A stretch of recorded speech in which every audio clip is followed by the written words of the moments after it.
नमस्कार friends, railway academy YouTube channel में आप लोगों का स्वागत है।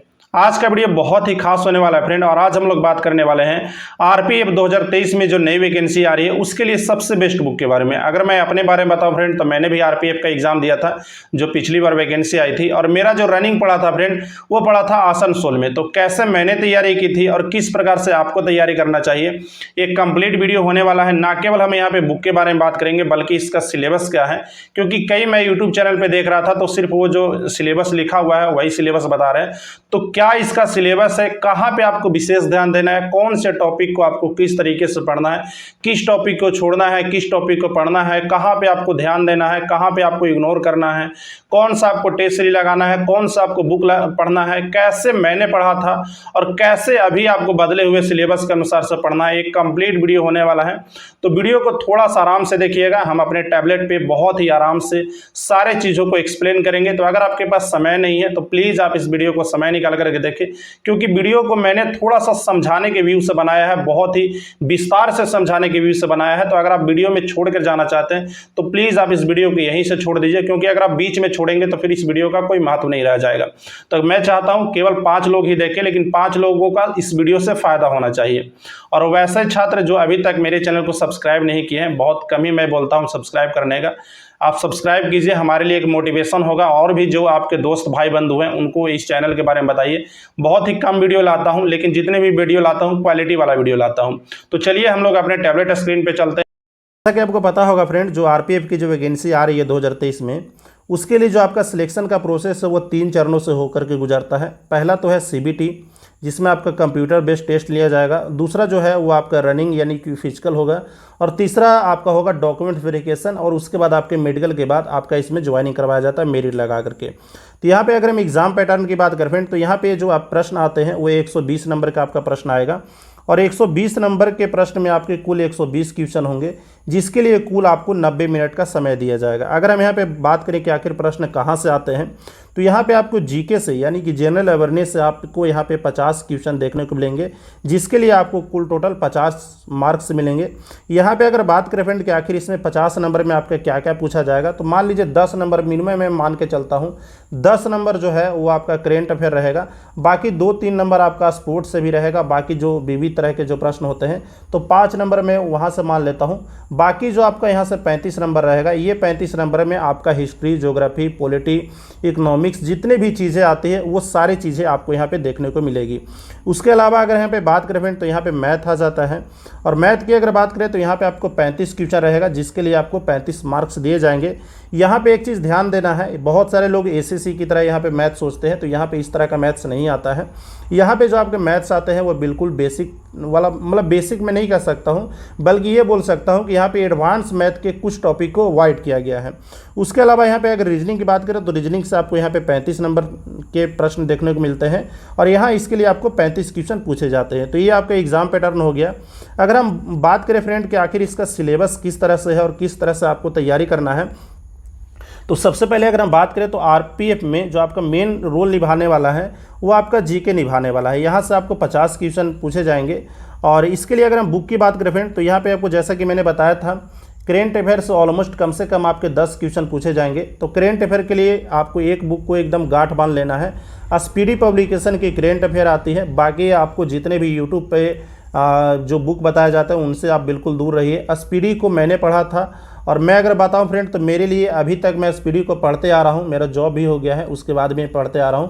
तो स्पीडी को आप गांठ बांध लीजिए, बहुत ही शानदार है। इसका मेन जो खासियत क्या है कि इसमें पुराने 1-2 साल के भी करेंट अफेयर आपको देखने को मिल जाते हैं जो इंपॉर्टेंट है, और वो सब करेंट अफेयर आपको रेलवे में कभी कभी पूछ दिया जाता है। तो स्पीडी एक बहुत ही अच्छी बुक हो जाती है, तो स्पीडी का करेंट अफेयर आप लोग जरूर लीजिएगा।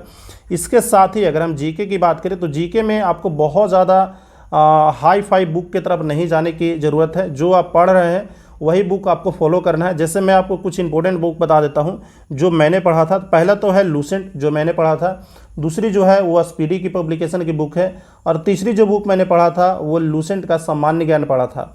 इसके अलावा मैंने एक बुक और पढ़ा था फ्रेंड जो साइंस के लिए पढ़ा था, 9-10 का भारतीय भवन। हालांकि साइंस के लिए मैंने स्पीडी पब्लिकेशन का भी साइंस पढ़ा था, उसके अलावा मैंने बहुत सारे साइंस पढ़े थे। तो जो मुझे बेनिफिशियल लगा वो लगा था 9-10 का भारतीय भवन का बुक आता है, अगर आप भारतीय वन नहीं पढ़ना चाहते तो आगे मैं बताऊंगा साइंस को कैसे कवर करना है। साइंस में मैंने बहुत ही अच्छा स्कोर किया था। तो चलिए हम सबसे पहले बात कर लेते हैं कि आखिर जीके को आपको कैसे कवर करना है। तो अगर हम जीके के बारे में बात करें फ्रेंड, तो जीके के लिए देखिए, अगर आप कोई भी बुक को फॉलो कर रहे हैं, जैसे अगर आप लूसेंट को फॉलो कर रहे हैं या आप स्पीडी को फॉलो कर रहे हैं या आप क्रॉन को फॉलो कर रहे हैं, अगर आप इन सारे बुक में से किसी बुक को फॉलो कर रहे हैं तो एक बहुत ही अच्छी बुक है, आप उसे कंटिन्यू फॉलो करते रह सकते हैं। अगर आप लूसेंट को फॉलो कर रहे हैं तो लूसेंट में क्या होता है फ्रेंड कि एक तरह से ये पूरा एक नोट्स है, तो ये बहुत ज़्यादा हेल्पफुल आपके लिए होता है। और बहुत लोग ये भी शिकायत करते रहते हैं कि मैं लूसेंट को पढ़ता हूँ लेकिन लूसेंट याद नहीं होता। तो मेरे साथ भी ये चीज़ें हुई थी और मैंने अपना बहुत ही, एक कहा जाए तो लंबा टाइम बर्बाद किया है लूसेंट के चक्कर में। तो लूसेंट अगर आपको याद करना है फ्रेंड, तो लूसेंट के साथ आपको ये वाली जो बुक है लूसेंट का सामान्य ज्ञान, इसको आपको जरूर से जरूर फॉलो करना होगा। कैसे पढ़ना है मैं एक बार थोड़ा सा बता देता हूँ। जैसे मान लीजिए कि आज आपने यहाँ से सिंधु घाटी सभ्यता पढ़ा, तो उसी दिन आप यहाँ से अगर आप सिंधु घाटी सभ्यता के जो ऑब्जेक्टिव है अगर आप उसको प्रैक्टिस कर लेते हैं तो यहाँ से आपका थ्योरी और ऑब्जेक्टिव दोनों साथ साथ मतलब प्रैक्टिस होते चलता है और वो आपको चीज़ें याद रहेंगी। इसके साथ ही दूसरा जो इस तरह से पढ़ने का जो बेनिफिट होता है वो ये होता है फ्रेंड कि यहाँ पर अगर आप जो चीज़ें पढ़ रहे हैं तो इसमें ऐसा नहीं कि आप जो चीज़ पढ़े हैं वो 100% सारे चीज़ें एग्जाम में आने वाला है। बाकी जब आप यहाँ से प्रैक्टिस करेंगे तो आपको ये पता चलेगा कि आखिर इस टॉपिक से किस तरह से क्वेश्चन बन सकते हैं।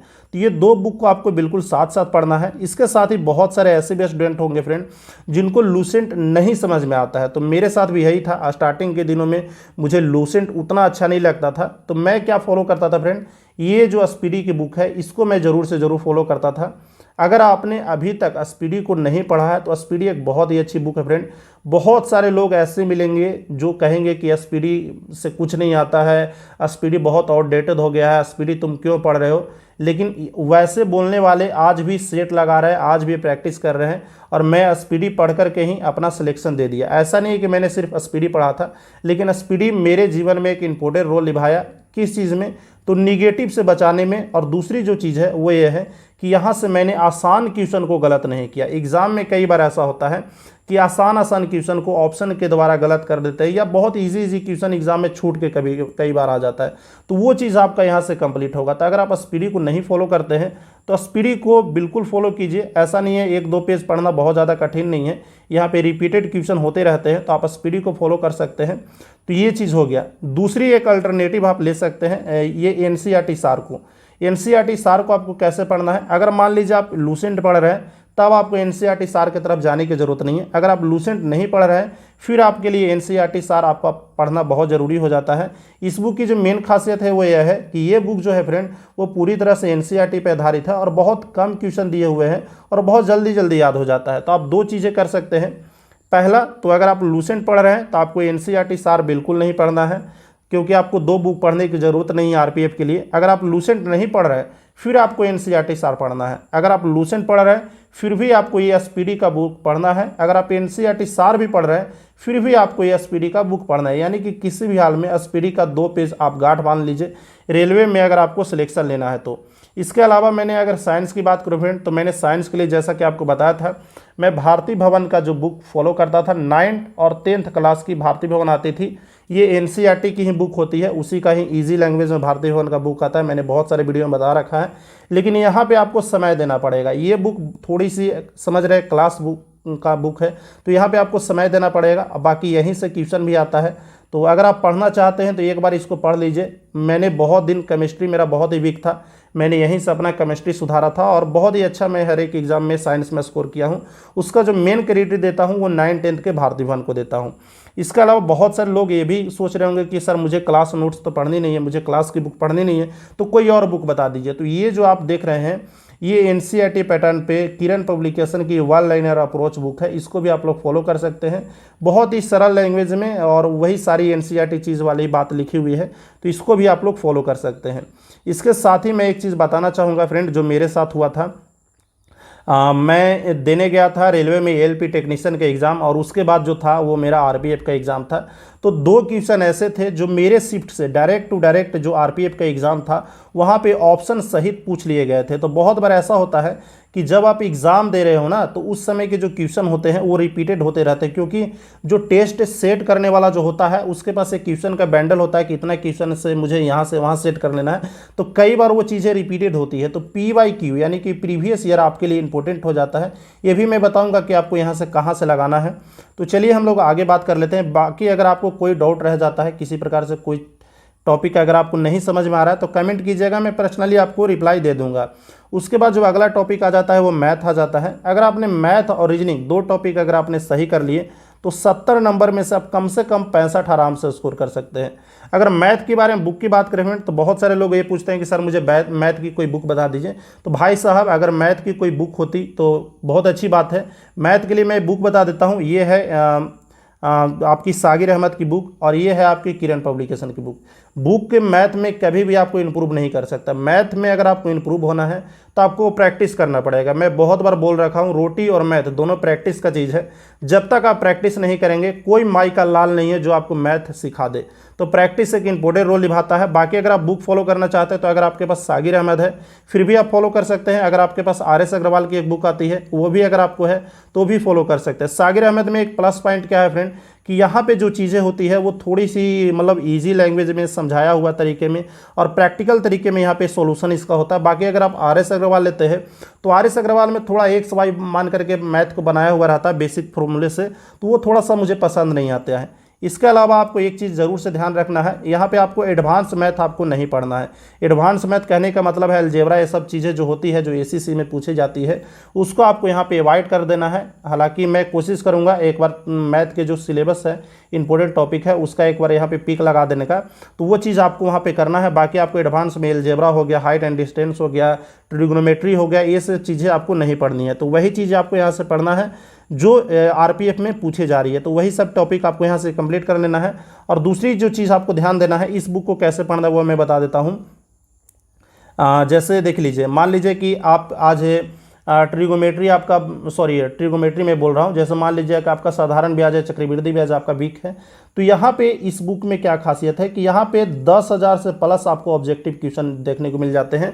और वो सारे जो प्रश्न हैं वो TCS के PYQ है, यानी कि जो आपका रेलवे का जो एग्ज़ाम हुआ है, जैसे आप यहाँ पे देख सकते हैं RPF SI, RPF constable, JEE group D, ये सब सारे का यहाँ पे एक तरह से PYQ दिया हुआ है।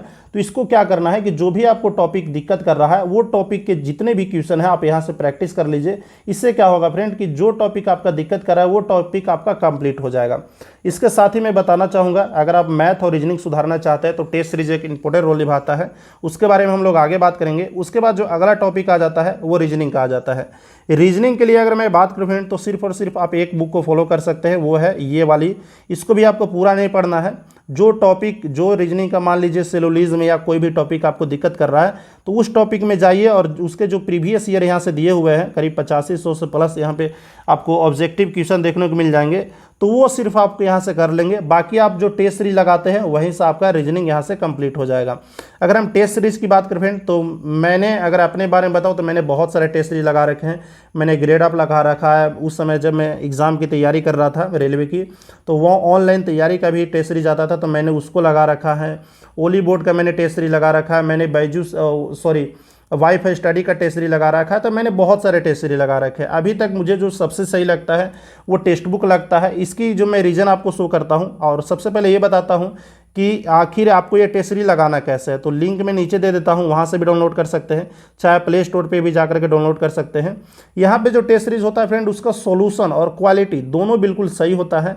और इसके साथ मुझे सबसे जो बेस्ट लगता है वो इसका सॉल्यूशन ही लगता है। तो आपको टेस्ट सीरीज कैसे लगाना है एक मिनट में बता देता हूँ। जब आप अपना ऐप खोलेंगे तो आपको यहाँ पे एक सर्च करने का ऑप्शन मिलेगा। तो यहाँ पे आपको सर्च कर लेना है RRB आपको सर्च कर लेना है। RRB जब आप सर्च करेंगे तो उसके बाद आपको यहाँ पे दिखाएगा RPF कांस्टेबल और RPF SI। आप जिस भी एग्जाम की तैयारी कर रहे हो, जैसे आप अगर कांस्टेबल की तैयारी कर रहे हो तो आपको कांस्टेबल पे क्लिक करना है।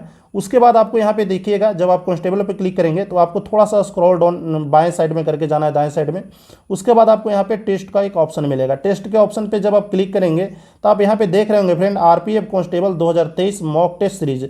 यहाँ पे आपको जो टेस्ट सीरीज देखने को मिल रहे हैं आप देख सकते हैं। अभी यहाँ 133 टेस्ट अपडेट कर दिया गया है। इसकी जो मेन खासियत ये है फ्रेंड कि यहाँ पे आपको अनगिनत टेस्ट सीरीज मिल जाता है। बहुत सारे आपको यहाँ पे 3 टेस्ट सीरीज आपको फ्री भी देखने को मिल जाएंगे। तो यही इसकी सबसे मेन खासियत है। पहली नंबर आपको लार्ज संख्या में टेस्ट सीरीज मिल रहा है, दूसरी जो नंबर है आपका इसका सॉल्यूशन बहुत सही है, और तीसरी जो नंबर है क्वेश्चन का क्वालिटी है वो बहुत सही है। तो आप यहाँ से टेस्ट सीरीज लगा सकते हैं। यहाँ पे टेस्ट सीरीज लगाने के बाद आपको दो ऑप्शन मिलते हैं। अगर आप बाई करना चाहते हैं टेस्ट सीरीज तो आपको कुछ इस प्रकार से ऑप्शन मिलेगा। आप यहाँ पे चाहे तो प्रो टेस्ट भी बाई कर सकते हैं, चाहे आप जो इसका पास होता है वो भी बाई कर सकते हैं। AYYDSR कोड लगाइएगा। अगर मान लीजिए 329 रुपये में कोई टेस्ट सीरीज मिल रहा है तो आपको 300 रुपये में, ऐसे करके 50 से 60 रुपये आपको इस कोड से आपको डिस्काउंट देखने को मिल जाएगा। तो कुछ इस प्रकार से आप यहाँ से टेस्ट सीरीज लगा सकते हैं। बाकी अगर आप मैथ और रीजनिंग में अगर अपना स्कोर बूस्ट करना चाहते हैं तो यहाँ से आपको प्रैक्टिस करना पड़ेगा। अगर कोई भी टॉपिक मान लीजिए छूट गया है जो मैं नहीं बता पाया हूँ, वो चीज़ के लिए आप कमेंट कर सकते हैं। बाकी आपको वीडियो कैसा लगा आप हमें ज़रूर बताइएगा। मैंने बहुत ही समय दे करके इस वीडियो को बनाया है, तो प्लीज़ एक लाइक कीजिए, और बहुत सारे आपके मित्र होंगे, बहुत सारे आपके दोस्त होंगे, उनके साथ भी इस वीडियो को शेयर कीजिए और उनको इस यूट्यूब चैनल के बारे में बताइए। क्योंकि कई बार ऐसा होता है कि बहुत सारे यूट्यूब पे ऐसे भी चैनल पॉपुलर हो जाते हैं जिनको खुद किसी एग्ज़ाम में वो क्वालिफाई नहीं किए हैं। तो बस आज के लिए इतना ही, मिलते हैं इसी प्रकार के वीडियो के साथ। आपके लिए आरपीएफ के जितने भी वैकेंसी लेकर के अपडेट होंगे वो भी आपको इस यूट्यूब चैनल पे मिलते रहेंगे। टेक केयर, धन्यवाद, बेस्ट ऑफ लक।